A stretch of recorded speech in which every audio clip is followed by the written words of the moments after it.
Hi hello' everyone, আশা কৰোঁ সকলো ভালে আছে। মোৰ চেনেলৰ নতুন এটা ভিডিঅ'লৈ আপোনালোকক স্বাগতম জনাইছোঁ। আৰু এয়া মই কালি দেউতাৰ লগত গৈছিলোঁ, মানে দেউতাৰ গাটো ভাল নহয় বুলি কোৱা দেখি মই ক'লোঁ দেই, মানে দেউতা তোৰ যদি গাটো ভাল লগা নাই, আমি আজি মেগীকে খাওঁ, অকণমান জ্বলাকৈ ভাল লাগিব, তেতিয়া গাটো অকণমান ভাল লাগিব। কাৰণ দেউতাই মাছ মাংস নাখায়, একোৱেই নাখায়। গতিকে মোৰ ওচৰত মেগীটোৱে অপশ্যন আছে, আৰু মই মানে মেগী খাই ভাল পাওঁ, মানে মেগীটো খাব মন মোৰ আছে। কিন্তু মই দেউতাক কৈছোঁ তোৰ গা ভাল নাই কাৰণে মেগী লৈ যাওঁ, জ্বলাকৈ বনাওঁ।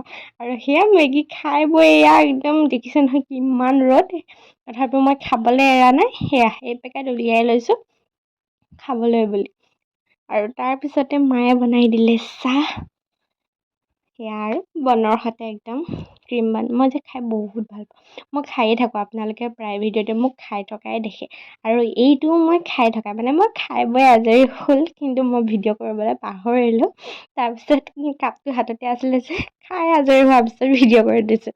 তাৰপিছতে আকৌ ডিনাৰ খাব হ'লেই। এয়া আজি ডিনাৰত আছিলে কুন্দুলি আলু ভাজি আৰু এয়া কি বুলি কয় তিয়ঁহ। আৰু এজোল লাগিছে, বাই বাই।